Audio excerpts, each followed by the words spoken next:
இப்போ திமுக தீய சக்தி, அப்போ தீய சக்தியோட சேர்ந்து பயணித்த கட்சிகள்லாம் தூய சக்தியா அவங்கலாம், அவங்களும் இப்போ தீய சக்தி தான். அவங்களோட நீங்கள் கூட்டணி வைக்கிறீங்க, அது ஒரு கெட்ட பேர் தான்.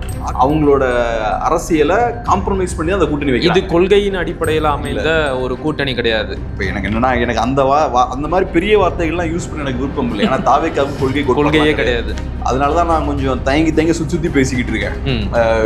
இது கொள்கை கோட்பாடை மீறின கூட்டணிலாம் பேசினா கரெக்ட் கிடையாது. ஏன்னா தாவேக்காவுக்கு கொள்கை கோட்பாடெல்லாம் கிடையாது. தாவேக்காவுக்கு கொள்கை கோட்பாடெல்லாம் இல்லாத போது யார் கூட வேணாலும் அவங்க கூட்டணி வைக்கலாம். Okay, in case anti incumbency increase ஆகிட்டேன்னு வச்சுப்போம், தாவேக்காவுக்கு நிறைய கெட்ட பேர்லாம் வருதுன்னு வச்சுப்போம், மக்கள் எதிர்பார்த்த விஷயங்கள்லாம் நடக்கலன்ற ஒரு அதிருப்தி இருக்குன்னு வச்சுப்போம், யோசிக்காம இந்த கட்சிகள்லாம் திமுக திரும்பிடுவோம். மறுபடியும் அங்க திரும்பி ஏன் திரும்ப மாட்டாங்களான்னு. இப்ப அங்கிருந்து இங்க வந்ததுக்கு ஒன்றும் கொள்கை கோட்பாடெல்லாம் தடுக்கலையே, இங்கிருந்து அங்க போறதுக்கும் எந்த தடையும் இருக்காது. அப்ப 2 வருஷத்துல ஆட்சியும் கவுந்துருமே, அதை பத்தி எல்லாம் இவங்களுக்கு கவலையே கிடையாது, கவலைப்பட மாட்டாங்க. அதான் நான் சொல்றேன், இவங்க நேஷனல் பார்ட்டிஸ் இவங்க 2 பேரும். நாளைக்கு சூழல் மாறியாச்சுன்னா ஒண்ணுமே இல்லை. நாங்க மக்கள் தீர்ப்பை மதிச்சோம், மக்கள் தாவேக்காவுக்கு வாக்களிச்சிருக்காங்க, சிங்கிள் பிகஸ்ட் பார்ட்டியை உருவாக்கியிருக்காங்க, மக்கள் தீர்ப்புக்கு எதிராக போகக்கூடாதுன்னு அவங்களுக்கு நாங்க சப்போர்ட் பண்ணோம். ஆனா இப்ப பாசிச பாஜகவை எதிர்க்க வேண்டிய தேவை வரும்போது தாவேக்கா அதை பண்ண மாட்டேங்கிறாங்க. அதனால நாங்க திமுக கிட்ட போகணும்னு சொல்லிட்டு போயிட்டு நிறைய வாய்ப்புகள் இருக்கு. அவங்க பாட்டுக்கு பிஜேபி மேல பழிய போட்டு போயிடுவாங்க, அதெல்லாம் யோசிக்கவே மாட்டாங்க. ஸோ அதனால தாவேக்காவுக்கு இது சிக்கல் தான். நெற்றிக்கண் திறப்பினும் குற்றம் குற்றமே. நெற்றிக்கண் வலையொலி உறவுகளுக்கு வணக்கம். உங்களுடைய அன்பாலையும் ஆதரவாலையும் தான் நம்முடைய வலையொலி தொடர்ந்து இயங்கிட்டு இருக்கு. அதனால சேனலை புதுசா பார்க்குற உறவுகள் சப்ஸ்கிரைப் பண்ணிட்டு காணொலியை பாருங்க. காணொலிகள் பிடிச்சிருந்தா லைக் பண்ணுங்க, ஷேர் பண்ணுங்க, கமெண்ட்டும் பண்ணுங்க. இப்போ வாங்க காணொலிக்குள்ள போகலாம். நெற்றிக்கண் வலையொலி உறவுகளுக்கு வணக்கம். இன்றைய அரசியல் உரையாடலில் நம்முடன் இணைந்திருப்பவர் அன்பு அண்ணன் திரு கேப்ரியல் அவர்கள். வாருங்கள், அவருடன் பேசலாம். அண்ணே வணக்கம். வணக்கம். தமிழ்நாட்டில் இன்னைக்கு ஒரு கூட்டணி ஆட்சி அமைஞ்சிருக்கு. பல கட்சிகளுக்கும் அமைச்சரவையில் பங்கு கொடுத்திருக்கிறாரு விஜய். இந்த கூட்டணி ஆட்சியை நீங்கள் எப்படி பார்க்குறீங்க? தாவேக்காவினர் என்ன சொல்கிறாங்க அப்படின்னா, விக்கிரவாண்டி மாநாட்டில் விஜய் கொடுத்த வாக்குறுதியை நிறைவேற்றி இருக்கிறாரு அப்படின்னு சொல்கிறாங்க. நீங்களும் அப்படி தான் பார்க்குறீங்களா? இப்போ தாவேக்காவை பொறுத்தளவில் வேற வழி கிடையாது. அவங்களுக்கு கவர்மெண்ட் ஃபார்ம் பண்ணணும்னா அவங்களுக்கு சிங்கிள் மெஜாரிட்டி இல்லை. ஸோ அப்படி இருக்கும்போது மற்ற கட்சிகளோட சப்போர்ட் வேணும். மற்ற கட்சிகளோட சப்போர்ட் வேணும்னா அதிகாரத்தையும் நீங்கள் பகிர்ந்து தான் ஆகணும், வேற வழி இல்லை அவங்களுக்கு. ஸோ அதனால கூட்டணி ஆட்சி அப்படின்ற ஒரு அண்டர்ஸ்டாண்டிங்க்கு வராங்க. இப்போ எனக்கு ஆக்சுவலாக இந்த மக்களோட தீர்ப்பு இருக்குல்ல, இது ரொம்ப பிடிச்சிருக்குன்னு நான் சொல்லலாம். ஏன்னா ஒன்று, விஜய் அவர்களுக்கு சிங்கிள் மெஜாரிட்டி கிடைக்கல. அப்படி இருக்கும்போது என்ன ஆகுது, மற்ற கட்சிகளோட தேவை ஏற்படுது. ஸோ திமுகவோட கூட்டணியை உடைச்சிட்டாங்க. அதே மாதிரி அதிமுகவையும் 2ஆ பிளவுபடுத்திட்டாங்க. இதெல்லாம் ஏன் நடக்குதுன்னா, தாவேக்காவுக்கு சில சீட்ஸ் தேவைப்படுது. அந்த தேவை இருக்கும்போது பார்த்தோம்னா திமுக கூட்டணியும் உடையுது, அதிமுக கட்சியே 2ஆ பிளவுபடுது. சரி, அது மட்டும்தான் நடக்குதான்னு பார்த்தா அது மட்டும் கிடையாது. இதுல தாவேக்காவுக்கும் நிறைய சிக்கல் இருக்கு. தாவேக்காவுக்கும் சிங்கிள் மெஜாரிட்டி இல்லைன்ற போது மற்றவங்களை சார்ந்திருக்க வேண்டியதா இருக்கு, ஃப்ரீயா அவங்களால செயல்பட முடியாது. ஸோ அந்த பிரச்சனையும் இப்ப இருக்கு.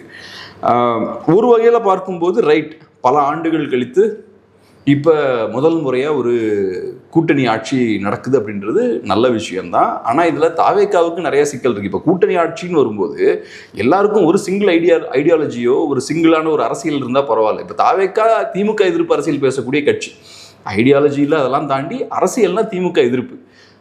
காங்கிரஸ், IUML, இடதுசாரிகள், VCK இவங்க எல்லாமே பாஜக எதிர்ப்பு பேசக்கூடிய கட்சிகள். ஸோ அப்போ ஓகே, கூட்டணி ஆட்சி அதிகார பகிர்வு எல்லாம் ரைட்டு தான். ஆனால் முக்கியமான இஷ்யூஸ் வரும்போது சிக்கலாகும் இல்லையா? இல்லை, விஜயம் கூட தான் பாஜகவை கொள்கை எதிரி அப்படின்னு சொல்றாரு. அந்த இடத்துல இவங்கெல்லாம் ஒத்து போக மாட்டாங்களா?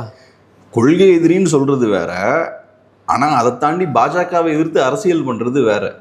இப்ப இந்த ஆங்கிள் வருவோம். விஜயோட அரசியல் திமுக எதிர்ப்பு, தீய சக்தி திமுகன்றாரு. இடதுசாரிகள் அந்த பார்வையில தான் இருக்காங்களா? இல்லைன்னா IUML அந்த பார்வையில தான் இருக்காங்களா? காங்கிரஸ் அப்படிப்பட்ட பார்வையில தான் இருக்காங்களா? ஸோ அவங்களுக்கு வேற பார்வை இருக்கு. அவங்கள பொறுத்தளவுல திமுக தான் உள்ளதுலேயே மோசமான கட்சின்னு அவங்க பார்க்க மாட்டாங்க. அவங்களோட பார்வைப்படி பார்த்தா ஃபாசிசம் இப்ப இருக்கு, பாசிச பாஜகவை வீழ்த்துவது தான் முக்கியமான பிரதான நோக்கம். ஆனால் தாவேக்காவோட ஃபர்ஸ்ட் டார்கெட் திமுக தான். அடுத்த 5 வருஷம் தாவேக்கா திமுகவை தான் அரசியல் ரீதியாக டார்கெட் பண்ண போறாங்க. திமுக ஓரம் கட்டுறதுக்கான வேலைகள் தான் பார்க்க போறாங்க. அதே மாதிரி இவங்க எதிர்பார்க்கறது போல பாஜகவையும் முழுமையாக எதிர்க்க போறது இல்லை. பாஜகவையும் அளவா தான் அவங்க எதிர்ப்பாங்க. ஏன்னா ஏன் அளவா எதிர்ப்பாங்கன்னு சொல்றேன்னா, பாஜக எதிர்ப்பால தாவேக்காவுக்கு பெரிய லாபம் கிடையாது. தாவேக்காவுக்கு கிடைச்ச வாக்குகள் எல்லாம் திமுக எதிர்ப்பு வாக்குகள். திமுகவை எதிர்த்து வாங்கின வாக்குகள் அதிமுக இடத்தை அப்படியே பிடிச்சிட்டாங்க. ஸோ அதை தான் திரும்ப செய்ய முயற்சி பண்ணுவாங்க. அதனால இங்க ஒரு முரண் இருக்கு. இவங்க டார்கெட் வேற, சிறிய கட்சிகளோட டார்கெட் வேற, ஆனா விஜய் அவர்களோட தாவேக்காவோட டார்கெட் வேற. இதை வச்சு நீங்க வண்டி ஓட்டணும். அது போக இப்ப திமுக தீய சக்தி, அப்ப தீய சக்தியோட சேர்ந்து பயணித்த கட்சிகள்லாம் தூய சக்தியா அவங்கலாம், அவங்களும் இப்ப தீய சக்தி தான். அவங்களோட நீங்க கூட்டணி வைக்கிறீங்க, அது ஒரு கெட்ட பேர் தான். அதிமுக எம்எல்ஏஸுக்கு பதவி கொடுத்திருந்தா அதுவும் பெரிய கெட்ட பேரா தான் அமைஞ்சிருக்கும். பட் அது நடக்கல. தாவேக்காவுக்கு அது நல்லது, அது நடக்கல. பட் இருந்தாலும் இப்ப நீங்க காங்கிரஸோட பயணிக்கிறீங்களே, அப்ப காங்கிரஸ் ஒன்றும் தூய சக்தியா இருக்கிறதுக்கு வாய்ப்பு கிடையாது. இடதுசாரிகளும் 5 வருஷம் அவங்களோட தான் பயணிச்சிருக்காங்க. நீங்க தீய சக்தின்னு சொன்ன அந்த திமுகவோட தான் இவ்வளவு நாள் பயணிச்சிருக்காங்க. காங்கிரஸ் 20 வருஷம் பயணிச்சிருக்காங்க. அப்ப இந்த கேள்வி எல்லாம் இருக்குல்ல. சோ அதனால இது கொஞ்சம் சிக்கலா. அப்ப இத ஒரு சந்தர்ப்பவாத கூட்டணி அப்படின்னு சொல்லலாமா? கண்டிப்பா சந்தர்ப்பவாத கூட்டணி தான். அதுக்கெல்லாம் எந்த சந்தேகமும் இல்லை. ஆனா சந்தர்ப்பவாதம்ன்றது ஏதோ தாவேக்கா மட்டும் பண்ணக்கூடிய விஷயம் கிடையாது. இங்க இருக்கிற திமுகவும் அதை பண்ணுவாங்க. திமுகவும் அதிமுகவும் கூட்டணி வைக்கிறதுக்கான முயற்சிகள் ஈடுபட்டிருக்காங்கன்னா புரிஞ்சுக்கோங்க. அப்ப சந்தர்ப்பவாதத்தை பத்தி நம்ம பேசும்போது ஏதோ தாவேக்கா மட்டும் தான் அப்படி இருக்காங்கன்னு சொல்ல முடியாது. எல்லா கட்சியுமே அதுக்கு ரெடியா இருக்காங்க.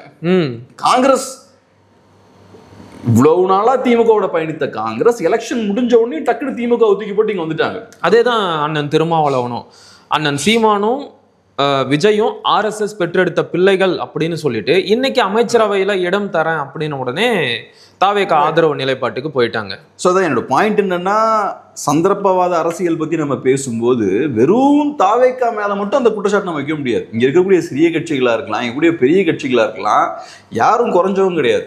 இவங்க எல்லாமே ஈக்குவலா சந்தர்ப்பவாதத்துல ஈடுபடக்கூடியவங்க தான். அந்த வகையில தாவேக்காவும் பண்றாங்க. தாவேக்காவுக்கு தேவை இருக்கு. எக்ஸ்ட்ரா சீட் கிடைச்சா கவர்மெண்ட் ஃபார்ம் பண்ணிடலாம். அந்த இடத்துல இருக்கக்கூடிய எந்த கட்சியாக இருந்தாலும் அதான் பண்ணுவாங்க. ஓகே. ஸோ அவங்களும் அதை பண்றாங்க. ஆனா அது கரெக்டான அரசியலான்னு கேட்டீங்கன்னா கிடையாது. அது சந்தர்ப்பவாத அரசியல் தான். அவங்களோட அரசியலை காம்ப்ரமைஸ் பண்ணி அந்த கூட்டணி வைக்கிறாங்க. இது கொள்கையின் அடிப்படையில் அமைந்த ஒரு கூட்டணி கிடையாது. இப்போ எனக்கு என்னன்னா, எனக்கு அந்த மாதிரி பெரிய வார்த்தைகள்லாம் யூஸ் பண்ண எனக்கு விருப்பம் இல்லை. ஏன்னா தாவேக்காவுக்கு கொள்கையே கிடையாது. அதனாலதான் நான் கொஞ்சம் தயங்கி சுத்தி பேசிக்கிட்டு இருக்கேன். இது கொள்கை கோட்பாடை மீறின கூட்டணி எல்லாம் பேசினா கரெக்ட் கிடையாது. ஏன்னா தாவேக்காவுக்கு கொள்கை கோட்பாடெல்லாம் கிடையாது. தாவேக்காவுக்கு கொள்கை கோட்பாடெல்லாம் இல்லாத போது யார் கூட வேணாலும் அவங்க கூட்டணி வைக்கலாம். ஓகே. ஆனாலும் தாவேக்காவுக்குன்னு ஒரு அரசியல் இருக்குல்ல. பப்ளிக்கா நீங்க ஒரு கட்சியை விமர்சிச்சிருக்கீங்கல்ல, திமுகன்ற கட்சியை விமர்சிச்சுதானே நீங்க சிஎம் ஆயிருக்கீங்க. ஆமா. அப்ப திமுகவோட பயணிச்ச மற்ற கட்சிகளோட நீங்க எப்படி கூட்டணி வைக்கலாம்? டெக்னிக்கலா பார்த்தா தப்பு தான் அது. ஓகே. இப்ப பேசும்போது ஒரு முக்கியமான பாயிண்ட் சொன்னீங்க. தாவேக்கா அரசியல் என்பது திமுக எதிர்ப்பு அரசியல். ஆனால் தாவேக்கா ஆட்சி அமைப்பதற்கு தங்களுடைய ஆதரவை வழங்கிய விசிக, கம்யூனிஸ்ட், IUML இவங்களோட அரசியல் என்பது பாஜக எதிர்ப்பு அரசியல். இப்படிப்பட்ட சூழல்ல இன்னும் 2 வருஷத்துல நாடாளுமன்ற தேர்தல் வரப்போகுது. நாடாளுமன்ற தேர்தலை பொறுத்த வரைக்கும் பிரதான எதிர்கட்சி அப்படின்னு எடுத்துக்கிட்டா அது பாஜக தான். ஆனா அப்பவும் விஜய் திமுகவிற்கு எதிராக வேட்பாளர்களை நிறுத்தி திமுகவையும் அட்டாக் பண்ற மாதிரியான ஒரு சூழல் வரும். அப்படிப்பட்ட நேரத்துல திமுகவுடன் கூட்டணியில் இருக்கின்ற விசிக, IUML, கம்யூனிஸ்ட் போன்ற கட்சிகள் தொடர்ந்து தங்களுடைய ஆதரவை தாவேக்காவிற்கு வழங்குவாங்களா? அவங்களுக்கு ஒரு தர்ம சங்கடமான சூழல் ஏற்படாதா? திரும்பவும் பாஜக, பாசிசம், கொள்கை, கோட்பாடு, அரசியல் இது எல்லாத்தையும் ஓரமா வச்சிடலாம். சிம்பிளா பொலிட்டிக்கல் பாயிண்ட் ஆஃப் வியூல இருந்து பேசலாம். இப்ப காங்கிரஸ் பார்ட்டி ஏன் தாவேக்கா கிட்ட வராங்க? ஆட்சி அதிகாரத்துல பங்கு கிடைக்கும், லாபம் இருக்கு, அரசியல் ரீதியா அவங்க லாபம் இருக்கு, அதிகாரத்துல கை வைக்க முடியுது, அதனால வராங்க. சிம்பிளா அதேதான். 29 சிறிய கட்சிகள் அந்த கணக்கு தான் போடுவாங்க. தாவேக்காவை நம்பி இருந்தா நமக்கு அதிகாரம் கிடைக்குமா, MP சீட்ஸ் கிடைக்குமான்றதான் அவங்க பார்ப்பாங்க. ஸோ இப்ப குறிப்பா இடதுசாரிகளும் காங்கிரஸும் அவங்க ரீஜனல் பார்ட்டிஸ் கிடையாது, அவங்க நேஷனல் பார்ட்டிஸ். அதே மாதிரி லோக்சபா எலெக்ஷன்ஸும் பார்த்தோம்னா நேஷனல் லெவலில் நடக்கக்கூடிய எலெக்ஷன், அது பிஎம்கான எலெக்ஷன் அது. ஸோ அப்படி இருக்கும்போது அவங்க இதை ரொம்ப சீரியஸாக எடுத்து அவங்க பார்ப்பாங்க. இவ்வளவு நாளா காங்கிரஸ் பார்ட்டி திமுகவோட பயணிச்சிருக்காங்க. அது காரணம் என்ன? திமுக வழியா அவங்களுக்கு லாபம் கிடைக்குது. அசம்பிளியில லூஸா விட்டுருவாங்க, லோக்சபால திமுக கிட்ட இருந்து நிறைய சீட்ஸ் வாங்குவாங்க. திமுகவும் அந்த கூட்டணிக்கு நிறைய சீட்ஸை கான்ட்ரிபியூட் பண்ணுது. அரௌண்ட் ஒரு 40 சீட்ஸை கம்ப்ளீட்டா தூக்கி இந்தியா அலையன்ஸுக்கு திமுக கொடுத்துருக்காங்க. ஸோ இப்ப திமுக வழியா இவ்வளவு நாள் கிடைச்சிருக்கல ஒரு லாபம் காங்கிரஸுக்கு, அந்த லாபம் தாவேக்கா வழியா கிடைக்குதான்னு பார்ப்பாங்க 29. இன்கேஸ் ஆன்டி இன்கம்பன்ஸ் இன்க்ரீஸ் ஆகிட்டே இருக்குன்னு வச்சுப்போம், தாவேக்காவுக்கு நிறைய கெட்ட பேர்லாம் வருதுன்னு வச்சுப்போம், மக்கள் எதிர்பார்த்த விஷயங்கள்லாம் நடக்கலன்ற ஒரு அதிருப்தி இருக்குன்னு வச்சுப்போம், யோசிக்காம இந்த கட்சிகள்லாம் திமுக பக்கம் திரும்பிடுவாங்க. மறுபடியும் அங்க திரும்பி ஏன் திரும்ப மாட்டாங்களா? இப்ப அங்கிருந்து இங்க வந்ததுக்கு ஒன்னும் கொள்கை கோட்பாடுலாம் தடுக்கலையே, இங்க இருந்து அங்க போறதுக்கும் எந்த தடையும் இருக்காது. அப்ப 2 வருஷத்துல ஆட்சியும் கவுந்துருமே, அத பத்தி எல்லாம் இவங்களுக்கு கவலையே கிடையாது, கவலைப்பட மாட்டாங்க. அதான் நான் சொல்றேன், இவங்க நேஷனல் பார்ட்டிஸ் இவங்க 2 பேரும். இப்ப சிபிஐ சிபிஐஎம் இழக்கிறதுக்கு நிறைய இருக்கு. அவங்களுக்கு சிபிஐக்கு இன்னைக்கு இந்தியா லெவல்ல 2 எம்பி தான் மொத்தம் இருக்காங்க. அவங்களுக்கு பார்லிமெண்ட்ல ஸ்ட்ரென்த் ரொம்ப கம்மியா இருக்கு. அந்த 2 எம்பியும் யார் வழியா வந்தது? திமுக கூட்டணி வழியா வந்துச்சு. அதே மாதிரி சிபிஐ எடுத்துக்கிட்டோம்னா 3-4 எம்பி சீட்ஸ் இருக்கு, அதுல 2 இங்க இருந்து தமிழ்நாட்டுல இருந்து அவங்களுக்கு கிடைச்சிருக்கு. ஸோ அவங்களுக்கு நேஷனல் லெவல்ல அவங்களுக்கு ஒரு பிரசன்ஸ் வேணும்னா தமிழ்நாடு ரொம்ப அவசியம். அதான் நான் சொல்ல வரேன், திமுக அவங்களுக்கு செஞ்ச விஷயம் இருக்குல்ல, அதை தாவேக்கா கிட்ட இருந்து பெற முடியுமான்னு பார்ப்பாங்க. பெற முடிஞ்சா இந்த பக்கத்துல இருந்து இங்க போயிருவாங்க. தாவேக்காவுக்கு திமுக மாதிரியே நல்லா செய்ய முடியும்னா அவங்க தாராளமா தாவேக்காவோடயே இருப்பாங்க. ரைட், திமுக கிட்ட இருந்தாலும் ஒரு 2 சீட் கிடைக்குது, தாவேக்கா கிட்டே அதே 2-3 சீட்ஸ் கிடைக்குதுன்னா பிரச்சனை இல்லைன்னு கூட இருந்துருவாங்க. ஆனா ஆன்டி இன்கம்பன்சி அதிகமாகுதுன்னு வச்சுப்போம், ஆன்டி இன்கம்பன்சி அதிகமாகி மக்களோட எதிர்ப்புல அதிகமாகுதுன்னு வச்சுப்போம், அப்ப தாவேக்கா கிட்ட இருந்து சீட் நம்ம கிடைச்சாலும் கஷ்டம் தான், நம்ம ஜெயிக்க முடியாது. அந்த சூழல் ஏற்பட்டா யோசிக்காம அந்த பக்கம் போயிடுவாங்க.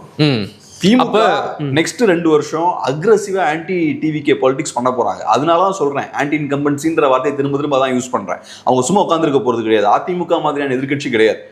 அது போக தாவேக்காவுக்கு இன்னொரு சிக்கல் என்னன்னா, திமுகவை மட்டும் அவங்க டீல் பண்ண மாட்டாங்க, அதிமுகவையும் டீல் பண்ணுவாங்க, பிஜேபியும் டீல் பண்ணுவாங்க, என்டிகேவையும் டீல் பண்ண வேண்டியிருக்கும். இந்த 4 கட்சியும் எதிர்த்து அரசியல் பண்ண வேண்டியிருக்கும். அதிமுகவுக்கும் திமுகவுக்கும் இந்த சூழல் ஏற்படலை. இதெல்லாம் தாண்டி 29 எலெக்ஷன் வரும்போது தாவேக்காவுக்கு கெட்ட பேர் ரொம்ப அதிகமாயிருச்சுன்னா யோசிக்காம அங்கிருந்து இந்த பக்கம் ஷிஃப்ட் ஆயிடுவாங்க. அதனாலதான் அவங்க இன்னமும் திமுக கிட்ட சுமூகமா தான் போய்கிட்டு இருக்காங்க. காங்கிரஸ் பார்ட்டி மட்டும்தான் திமுக கொஞ்சம் டஃபா டீல் பண்ணிட்டு இருக்காங்க. மற்ற சிறிய கட்சிகள் எல்லாமே திமுகவோட சுமூகமான ஒரு ரிலேஷன்ஷிப்பை மெயின்டைன் பண்ணிட்டு தான் இருக்காங்க. ஏன்னா அவங்களுக்கு தெரியும், நாளைக்கு சூழல் மாறியாச்சுன்னா ஒண்ணுமே இல்லை. நாங்க மக்கள் தீர்ப்பை மதிச்சோம், மக்கள் தாவேக்காவுக்கு வாக்களிச்சிருக்காங்க, சிங்கிள் பிகஸ்ட் பார்ட்டியை உருவாக்கியிருக்காங்க, மக்கள் தீர்ப்புக்கு எதிராக போகக்கூடாதுன்னு அவங்களுக்கு நாங்க சப்போர்ட் பண்ணோம். ஆனா இப்ப பாசிச பாஜகவை எதிர்க்க வேண்டிய தேவை வரும்போது தாவேக்கா அதை பண்ண மாட்டேங்கிறாங்க. அதனால நாங்க திமுக கிட்ட போகணும்னு சொல்லிட்டு போயிட்டு நிறைய வாய்ப்புகள் இருக்கு. அவங்க பாட்டுக்கு பிஜேபி மேல பழிய போட்டு போயிடுவாங்க, அதெல்லாம் யோசிக்கவே மாட்டாங்க. ஸோ அதனால தாவேக்காவுக்கு இது சிக்கல் தான், அதனால ஸ்மூத்தாலாம் இருக்காது. ஓகே, அப்படி ஒரு சிக்கல் வரும் பட்சத்துல இந்த திமுக கூட்டணி கட்சிகள் விஜய் வந்து பாஜக எதிர்ப்பை சரியா முன்னெடுக்கல அப்படிங்கிற குற்றச்சாட்டை வச்சு எதிர்காலத்துல தங்களுடைய ஆதரவை பின்வாங்கும் பட்சத்துல நாம வந்து இன்னொரு தரப்பை பயன்படுத்திக்கலாம் அப்படிங்கிறதுக்காகத்தான் இப்போதைக்கு அதிமுக ஆதரவு எம்எல்ஏக்களுக்கு எந்த ஒரு பதவியும் கொடுக்காம விஜய் வந்து ஓரங்கட்டி வச்சிருக்கிறாரா? இதுல வந்து 2 ரீசன் நம்ம பார்க்கலாம், 2 வாய்ப்பு இருக்கு. ஒன்று, வேணும்னே அதிமுக காரங்களுக்கு ஆசையை காட்டி ஏமாத்திருக்கலாம்.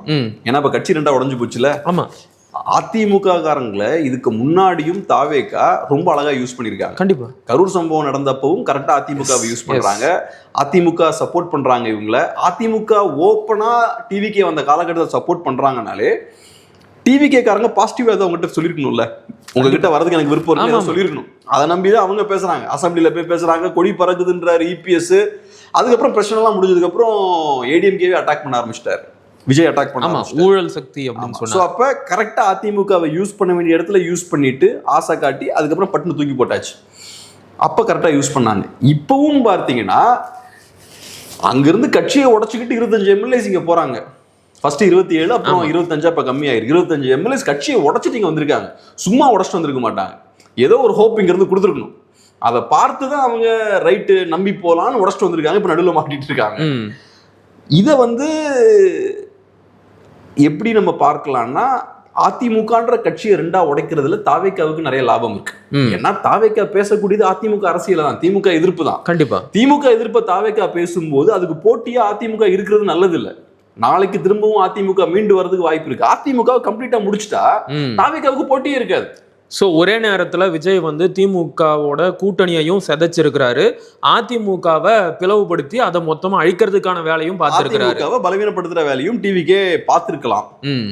இல்லைன்னா எப்படி இருக்கலாம்னா, ஓகே அவங்க நல்ல எண்ணத்தோடையே அலைன்ஸ் ஃபார்ம் பண்ணலாமான்னு யோசிச்சிருந்துருக்கலாம். பட் அப்புறம் அந்த அவங்களுக்கு 2/3 மெஜாரிட்டிலாம் இல்லை இல்லையா, ஸோ அதுக்கப்புறம் ரிஸ்க் எடுக்க வேண்டாம்னு ரிவர்ஸும் போயிருக்கலாம். அது நமக்கு தெரில. ஆனால் ஏதோ ஒன்று இப்போ நடந்திருக்கிறது தாவேகாவுக்கு நல்லது தான். அதிமுக இப்போ 2ஆ பிளவுபட்டு போயிருக்கிறது தாவேகாவுக்கு நல்லது. தாவேகாவுக்கு திமுகவை விட அதிமுக தான் த்ரெட்டு. கண்டிப்பா திமுக தேவை தாவேகாவுக்கு. தாவேகா பேசக்கூடிய அரசியலுக்கு திமுக அவசியம். ஆமா, திமுக பலமா இருக்கிற வரைக்கும் தான் தாவேகா அரசியல் எடுபடும். ஆனா அதிமுக இப்பவும் பலமா தான் இருக்காங்க. 47 சீட் இருக்கிறது சாதாரண விஷயம் இல்லை. இன்னமும் கட்டமைப்பு பலமா தான் இருக்கு. 47 சீட் வச்சிருக்காங்க, 20% மேல ஓட்டு வச்சிருக்காங்க.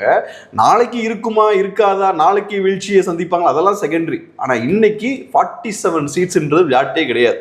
ஸோ அப்ப டெஃபினட்டா தாவேகா அதிமுகவை த்ரெட்டா தான் பார்ப்பாங்க. ஸோ அதனால இப்ப எலெக்ஷன் முடிஞ்சப்பவே அதிமுக வீக் ஆயிட்டாங்க. அவங்க முதல் பெரிய கட்சியா இருப்பாங்களா, 2வது பெரிய கட்சியா இருப்பாங்கன்னு எல்லாம் பார்த்துட்டு இருக்கும்போது 3வது இடத்துல தள்ளப்பட்டிருக்காங்க அதிமுக. ரிசல்ட் வந்ததுக்கு அப்புறம் என்ன ஆகுது, ஓகே நான் சொன்ன மாதிரி 3வது தள்ளப்பட்டு பலவீனமா இருக்காங்க. அதுக்கப்புறமும் 2ஆ உடையுது அதிமுக, இன்னும் பலவீனப்படுத்தப்படுது. அப்ப அடுத்த ஸ்டேஜுக்கு கீழே தள்ளுறாங்க தாவேகா அதிமுகவை. ஸோ அதனால அதிமுகவுக்கு டஃப்பான ஒரு காலகட்டம் தான். மேபி அதிமுகவை பலவீனப்படுத்தணுன்ற எண்ணத்தோட கூட அது பண்ணிருக்கலாம். இப்ப விஜய்க்கு ஆதரவு தர முயற்சி செய்த அதிமுக எம்எல்ஏக்களோட நிலைமை என்ன? அவர் எந்த ஒரு அமைச்சர் பதவியும் கொடுக்கல, வாரிய பதவியும் கொடுக்கல, அவங்க தனித்து விடப்பட்டு இருக்கிறாங்க. கட்சி பதவிகளும் மொத்தமா அவங்க கிட்ட இருந்து பறிக்கப்பட்டு இருக்கு. இப்படிப்பட்ட சூழல்ல இவங்களோட நிலை என்ன ஆகும்?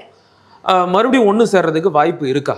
ஒன்று சேர்ந்துருவாங்கன்னு தான் நினைக்கிறேன். ஏன்னா இப்போ எஸ்பி வேலுமணி அவர்கள் இன்னைக்கு பேசும்போது நாங்கள் என்றைக்குமே அதிகாரத்தெல்லாம் கேட்கல, மினிஸ்டர் பதவி வேணும்லாம் நாங்கள் என்றைக்குமே பேசவே இல்லை, நாங்கள் கட்சி நல்லா இருக்கணுன்றதுக்காக தான் இதெல்லாம் பேசணும் அப்படின்ற மாதிரி தான் பேசியிருக்காரு. அது போக இபிஎஸ்ஸையும் அவர் பெரிய ரொம்ப ஒன்றும் சாடிக்கலாம் இல்லை.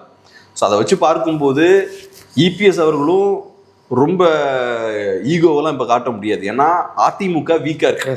அப்போ இவங்களோட சேர்ந்து வேலை பார்க்கறதுக்கு இபிஎஸ் அவர்களும் தயங்க மாட்டார். சரி வர்றாங்கன்னா சேர்த்துப்பாங்க. அதே மாதிரி இவங்களை பொறுத்தளவில் அங்கே போகிறதுக்கான வாய்ப்பு இல்லைன்னு ஆகி போயாச்சு. இப்போ நடுவில் மாட்டிட்டு இருக்காங்க. இவங்களும் சரி அதிமுகவோட போய் சேர்றதா நல்லது, அதுக்கான வேலைகளை பார்ப்போம்னு தான் யோசிப்பாங்க. ஸோ ப்ராக்டிக்கலாக பார்க்கும்போது 2 பேருக்குமே சேர்ந்துடுறது நல்லது. அங்கே இருக்கக்கூடிய அரசியல்வாதிகளும் ரொம்ப ப்ராக்டிக்கலான பொலிட்டீஷியன்ஸ், பெரிய இந்த ட்ரெடிஷ்னல் ப்ராக்டிக்கல் பொலிட்டீஷியன்ஸ். அவங்க ரொம்ப இந்த ஈகோ இதெல்லாம் பார்த்துட்டு இருக்க ஆட்கள் கிடையாது. தேவை இருந்தால் சேர்ந்துப்பாங்க, அவ்வளோதான். இபிஎஸ்ஸுமே அப்படிதான். எல்லாரும் இபிஎஸ் ரொம்ப ஈகோயிஸ்டிக்காக இருக்காரு, அவரால் தான் கட்சி வீணாக போயிடுச்சு, அவர் விட்டு கொடுக்க மாட்டேங்கன்னா சொல்கிறாங்களா, அதெல்லாம் உண்மை இருக்கிறதா பார்க்கல. அவர் ப்ராக்டிக்கலான பொலிட்டீஷியன் தான் இபிஎஸ்ஸுமே. அவருக்கு விட்டு கொடுக்கலன்னா விட்டு கொடுக்க முடியாது. இப்போ சசிகலா அவர்களை எப்படி விட்டு கொடுக்க முடியும்? சசிகலா அவர்கள்லாம் இவர் இருக்காரு. ஜெயலலிதா அவர்கள் காலமாகவும் சசிகலா அவர்கள் தான் கட்சியோட முக்கியமான பவர் சென்டரா இருக்காங்க. அந்த இடத்துல இன்னைக்கு இபிஎஸ் உட்கார்ந்துருக்காரு. அப்ப நீங்க எப்படி அவங்களுக்கு என்னத்தை விட்டு கொடுப்பீங்க? உங்களுக்கு கீழே அவங்க எப்படி வருவாங்க? அவங்க தன்னை அதிமுகவோட உண்மையான பொதுச்செயலாளர்னு சொல்லிட்டு இருக்காங்க. அப்ப நீங்க அவங்களை அகாமடேட் பண்ண முடியாது. ஓபிஎஸ் அவர்களும் இபிஎஸோட லீடர்ஷிப்பை ஏத்துக்கவே இல்லை. ஓகே. ஸோ இந்த மாதிரியான விஷயங்கள். அப்புறம் டிடிவி அவர்கள் தனியாக ஒரு கட்சியை வச்சிருக்காரு. அப்போ எப்படி நீங்கள் அவரை உள்ளுக்குள்ளே கொண்டு வர முடியும்?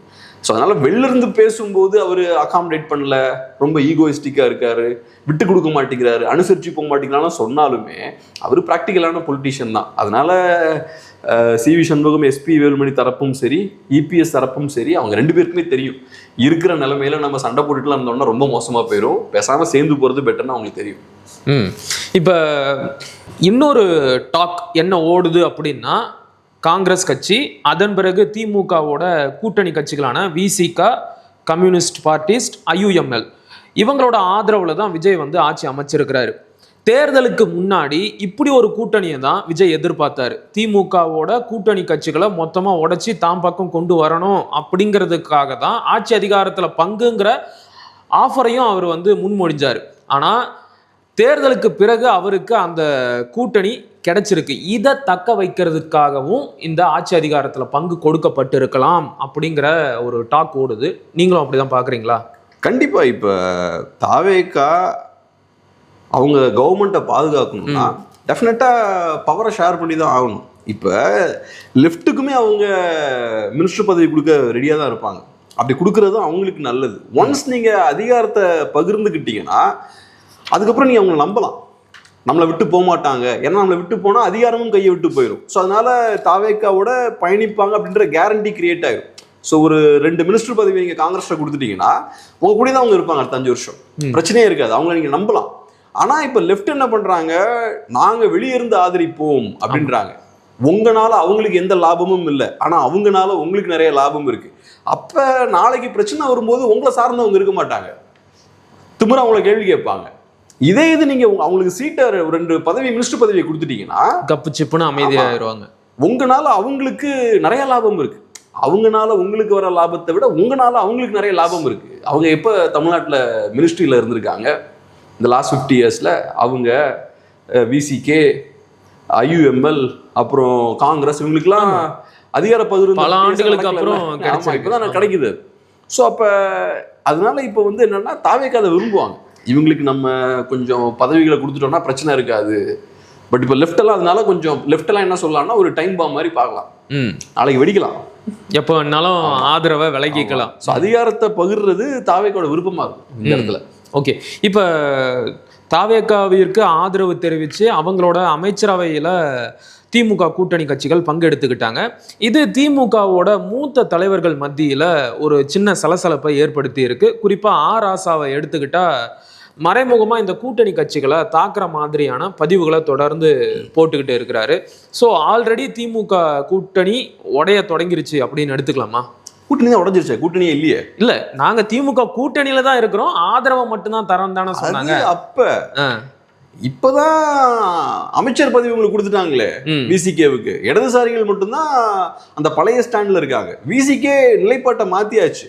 2வது துரோகம் பண்ணிட்டாங்கலாம் பேசுறது திமுகலாம் ஒரு தகுதியும் இல்லை. ஆமா, என்ன பெரிய துரோகம். இந்த 50 வருஷமா திராவிட கட்சிகள் 2 பேருமே சிறிய கட்சிகளுக்கு சிறிய கட்சிகளோட அதிகாரத்தை பகிர்ந்துருக்கீங்களா? விசிகேவோட அலைன்ஸ் பண்ணாலும் நீங்க ஃபார்ம் பண்ணிருக்கீங்க. விசிகேவோட ஓட்ஸ் உங்களுக்கு டிரான்ஸ்ஃபர் ஆகுது. விசிகேவை வச்சுதான் நாங்க அம்பேத்கரியவாதிகள், ஒடுக்கப்பட்ட மக்களோட காவலர்கள் இப்படின்லாம் உங்களை நீங்க ப்ரொஜெக்ட் பண்ணியிருக்கீங்க. அதெல்லாம் பண்ணிட்டு அதிகாரத்தை அவங்களோட பகிர மாட்டீங்க. அவங்க கிட்ட இருந்து என்னெல்லாம் பறிக்க முடியுமோ எல்லாம் பறிக்கிறது, அவங்களுக்கு கொடுக்கக்கூடிய விஷயங்கள் எதையுமே கொடுக்கறது கிடையாது. நல்லா கவனிச்சிங்கன்னா திமுக கூட்டணி எடுத்துக்கிட்டீங்கன்னா திமுக கூட்டணியால சிறிய கட்சிகளுக்கு வர லாபத்தை விட திமுகவுக்கு லாபம் அதிகம். உண்மை, இப்படிதான் நடந்திருக்கு இது வரைக்கும். ஸோ அப்படி இருக்கும்போது நீங்க சிறிய கட்சிகளை சரியா கவனிக்கலனால அவங்கள மிஸ்ட்ரீட் பண்ணிருக்கீங்க. ஏன்னா உங்களுக்கு தெரியும் பாஜகன்ற கட்சி தமிழ்நாட்டில் ஸ்ட்ராங் ஆனதுக்கு அப்புறம், அதுவும் அதிமுக பாஜக கூட போனதுக்கு அப்புறம் சிறிய கட்சிகளுக்கு இன்னும் வாய்ப்பு இல்லை. அதிமுக சைடும் போக முடியாது, ஏன்னா அங்க பாஜக இருக்காங்க. அப்ப திமுகவோட தான் பயணிக்கணும்ன்ற இடத்துக்கு தள்ளப்படுறாங்க. அப்ப நீங்க அவங்களை இன்னும் லேட்டா டீல் பண்றீங்க. டிஎம்டிகே உள்ள கொண்டு வந்து 10 சீட் கொடுக்குறீங்க, ஒரு MP சீட் கொடுக்குறீங்க. அதை சொல்லிட்டும் கொடுக்கல. நீங்க அவங்கள கூட்டிட்டு வரும்போதே சொல்லியிருப்பீங்களா அவங்களுக்கு 10 சீட்னு பேசிதான் உள்ள கூட்டு வந்திருப்பீங்க. ஆனா நீங்க என்ன பண்றீங்க, மற்ற சிறிய கட்சிகளுக்கெல்லாம் நம்பரை ஃபிக்ஸ் பண்றீங்க. அதுக்கப்புறம் கடைசியில நீங்க டிஎம்டிகேவோட நம்பரை வெளிப்படுத்துறீங்க. MDMKவோட சீட்ஸை 4 குறைக்கிறீங்க. CPIMக்கு 1 சீட் கம்மி பண்றீங்க. அப்ப இவ்வளவு விஷயத்தையும் பண்ணிக்கிட்டு நீ நம்பிக்கை துரோகி, ஏன் கூட நீ பயணிக்கல அப்படின்னா என்ன அர்த்தம்? நீங்க உங்களோட சக்தி எல்லாத்தையும் பயன்படுத்தி சிறிய கட்சிகளை காலி பண்ண தான் முயற்சி பண்ணீங்க. மொத்தமா அவங்கள உறிஞ்சி வெற்றி பெற்றுட்டு அவங்கள நட்டாத்துல விட்டுட்டு போயிட்டீங்க. முடிஞ்ச அளவுக்கு அவங்கள யூஸ் பண்ணிக்கிட்டு அவங்கள முடிஞ்ச அளவுக்கு பலவீனப்படுத்தக்கூடிய வேலைகளை பார்த்தீங்க நீங்க. MDMK எல்லாம் உங்களோட சின்னத்துல தான் பெரும்பாலும் போட்டிட்டாங்க. அப்ப இந்த அளவுக்கு நீங்க இதெல்லாம் பண்ணிக்கிட்டு இதெல்லாம் பேசலாமா நீங்க? ஸோ அதனால விசிகேவை பொறுத்தளவுல அவங்களும் உங்களை மாதிரி தான். நீங்க அதிகாரத்துக்கு என்ன வேணாலும் பண்ணுவீங்கல்ல, அதே மாதிரி அவங்களும் அவங்களுக்கு அதிகாரம் வேண்டாம், என்ன வேணாலும் பண்ணலாம். இதுல கொள்கை கோட்பாடு இருக்கான்னு கேட்டா இல்ல. ஆனா உங்களுக்கும் அதெல்லாம் ஒண்ணும் கிடையாது, திமுகவுக்கும் அதெல்லாம் ஒண்ணும் கிடையாது. அதையெல்லாம் பேசுற தகுதியும் உங்களுக்கு கிடையாது. திமுக எந்த அளவுக்கு மோசமோ அதுதான் அவங்களும் பண்ணிருக்காங்க. அதனால வேற யார் வேணாலும் அது தப்புன்னு சொல்லலாம். திமுக அதை போய் இல்ல நீங்க நம்பிக்கை துரோகம் பண்ணிட்டீங்க, காங்கிரஸ் கிட்ட இதே மாதிரி பேசிட்டு இருக்காங்க. ஆமா, காங்கிரஸ் கிட்ட போய் கொஞ்சம் கூட நன்றி விசுவாசமே இல்லை, நன்றி கெட்டவர்களாக இருக்கிறார்கள் பூச்சிட்டு சோசியல் மீடியாலாம் எழுதிட்டு இருக்காங்க. ஒன்று புரிஞ்சுக்கோங்க, மக்கள் சிறிய கட்சிகளுக்கு ஓட்டு போட்டது திமுகவுக்கு அடிமைப்பட்டிருக்கணுன்றதுக்காக கிடையாது. பாஜக எதிர்ப்புன்ற புள்ளியில தான் எல்லாமே சேர்றீங்க. அப்ப மேண்டேட் என்னன்னா பாஜக எதிர்ப்பு தான். மக்களோட விருப்பம் பாஜகவை இவங்கெல்லாம் எதிர்க்கணும்னு தான். திமுகவுக்குடையே காலம் ஃபுல்லா விசுவாசமா இருக்கணுன்றது கிடையாது. அதனால இந்த சிறிய கட்சிகளுக்கு உங்களை தூக்கி போட்டு வெளில போறதுக்கான எல்லா உரிமையும் உண்டு. அவங்க உங்க கூடயே தான் பயணிக்கணும்லாம் ஒன்றும் கிடையாது. ஸோ காங்கிரஸ் பார்ட்டியை கேட்டால் இப்பயும் அவங்க அதான் சொல்லுவாங்க, நாங்கள் பாஜக எதிர்த்து தானே செய்கிறோம், தாவேக்காலையும் நாங்கள் ஒன்றும் பாஜகவோட சேரலையே. ஸோ அதனால இதை பத்தி பெருசா பேசுறதுக்கு திமுகவுக்கு பெரிய உரிமை கிடையாதுன்னு தான் நான் பாக்குறேன். சரி, இப்ப நீங்க பேசும்போது குறிப்பிட்டீங்க தாவேகா வந்து அதிமுகவோட இடத்த வந்து ஆக்கிரமிச்சிருக்கிறாங்க, தன்னை இன்னொரு அதிமுகவா ப்ரொஜெக்ட் பண்ணிக்க முயற்சி பண்றாங்க அப்படின்னு. ஆனா இன்றைக்கு அமைச்சர் ஆதவ் அர்ஜுனா செய்தியாளர்களை சந்திக்கும் போது அவர் சொன்ன தகவலை வச்சு பார்க்கும்போது அவங்க தங்களை ஒரு திமுகவா முன்னிறுத்திக்க தான் பார்க்குறாங்களோன்னு தோணுது. ஏன்னா ஆதவ அர்ஜுனா என்ன சொல்றாரு அப்படின்னா, நாங்க நினைச்சிருந்தா ரொம்ப சுலபமா அதிமுகவோட ஆதரவை வாங்கி ஆட்சி அமைச்சிருக்க முடியும், ஆனா மதச்சார்பற்ற கூட்டணியா இருக்கணும் அப்படிங்கிற நோக்கத்தினாலதான் காத்திருந்து இந்த இடதுசாரிகளோட ஆதரவுல நாங்க ஆட்சி அமைச்சிருக்கிறோம் அப்படிங்கிறாரு. ஸோ தன்னை ஒரு முற்போக்கு சக்தியாக, தன்னை ஒரு முற்போக்கு முகமாக இன்னொரு திமுகவாக தாவேகா முன்னிறுத்த முயற்சி பண்ணுதோ? கிடையாது. இப்ப தாவேகாவோட அரசியல்ன்றது திமுக எதிர்ப்பு தான். அந்த அரசியலை பேசி தான் அவங்க ஓட்டு வாங்கியிருக்காங்க. அந்த அரசியலை பேசி ஓட்டு வாங்கினால தான் இந்த எலெக்ஷன்ல திமுகனால 73 சீட்டாவது வாங்க முடிஞ்சது. நான் சொல்ல திமுக கூட்டணியால. இப்ப தாவேகா திமுக எதிர்ப்பை பேசாம இருந்தாங்கன்னா என்ன ஆயிருக்கும்னா, அதிமுக ஸ்வீப் பண்ணிருக்கும் எலெக்ஷனை. இல்ல அதிமுக இல்லாம இருந்திருந்தாங்கன்னா தாவேக்கா இந்த எலெக்ஷனை ஸ்வீப் பண்ணிருக்கும். இப்ப அதிமுகவுக்கும் தாவேக்காவுக்கும் ஓட்டு போட்டவங்க எல்லாம் யாரு? திமுக எதிர்ப்பாளர்கள் தான். திமுக வேண்டான்றவன் தான் அதிமுகவுக்கும் போட்டிருப்பான், தாவேக்காவுக்கும் போட்டிருப்பான். சோ திமுக வேண்டான்னு நினைச்ச வாக்குகள் ரெண்டா உடையுது. அது ரெண்டா உடைஞ்சதுக்கு அப்புறமும் திமுகனால 73 சீட் தான் வாங்க முடியுது அலையன்ஸால. அப்ப அந்த ஓட்டு உடையாம ஒன்னா சேர்ந்திருந்தா என்ன ஆயிருக்கும்? சோ அதான் நான் சொல்ல வரேன். இப்ப இது எல்லாமே ஆன்டி டிஎம்கே ஓட்ஸ் தான். இப்ப நீங்க சொல்ற விஷயம் இருக்கு இல்லையா, அது ஜெயலலிதா அவர்கள் பண்றதுதான். இப்ப திமுக எதிர்ப்பு ஒரு பக்கம், ஆனா நீங்க திமுக எதிர்ப்ப பாஜகவோட சேராம பண்ணும். ஜெயலலிதா அவர்கள் இருந்த வரைக்கும் அதை கரெக்டா பண்ணிட்டு இருந்தாங்க. நான் ஒன்னும் பாஜகவோட அடிமை எல்லாம் கிடையாது. பாஜக நான் சொல்றதை கேட்கணும். தமிழ்நாட்டுல நான் தான் ராணி, நான் சொல்றத பாஜக கேட்கணும், என் கண்ட்ரோலுக்குள்ள தான் பாஜக இருப்பாங்கன்ற இமேஜை ஜெயலலிதா அவர்கள் மெயின்டைன் பண்ணாங்க. இபிஎஸ் அங்கதான் கோட்டை விடுறாரு. இபிஎஸோட வீழ்ச்சிக்கான காரணமே பாஜக தான். அவரு பாஜகவோட க்ளோஸ் ஆகும்போது பாஜகவோட ஒரு எக்ஸ்டென்ஷனா இபிஎஸ் இருக்காரு, பாஜகவோட கட்டுப்பாட்டு கீழே இருக்காரு, பாஜக தான் இபிஎஸ் இயக்குறாங்க, அது இதுன்னு சொல்லி திமுக பிரச்சாரத்தை கட்டவிழ்த்து விட்டாங்க. மைனாரிட்டி ஓட்ஸ் கையை விட்டு போகுது. அதுக்கப்புறம் மைனாரிட்டி ஓட்ஸ் போனதுக்கு அப்புறம் சின்ன சின்ன சிக்கல்கள் வர ஆரம்பிக்குது. அதுக்கப்புறம் சவுத்துல பார்த்தா தேவர் ஓட்ஸ் கையை விட்டு போகுது. அப்புறம் இன்னொரு சைட்ல பார்த்தோம்னா லீடர்ஸ் நிறைய பேர் வெளியே போக ஆரம்பிக்கிறாங்க. வரிசை அந்த மாதிரி நிறைய பிரச்சனைகள் பார்த்தோம்னா அப்புறம் கூட்டணி ஃபார்ம் பண்ண முடியல. ஏன்னா அதுவும் பாஜகவால தான். பாஜக இல்லைன்னா மற்ற சிறிய கட்சிகள் வர்றதுக்கு தயங்க மாட்டாங்க. இதுக்கு முன்னாடி அதிமுக அவங்க கூட்டணி வச்சிருக்காங்களே. சோ பாஜக ஃபேக்டர் வரும்போது சிறிய கட்சிகளும் உள்ள வர பயப்படுறாங்க. சோ அந்த கூட்டணியும் அதிமுகவால ஃபார்ம் பண்ண முடியல. சோ அதிமுகவோட வீழ்ச்சிக்கான காரணம் பார்த்தா பாஜகவோட அவங்க க்ளோஸ் ஆனதுதான்.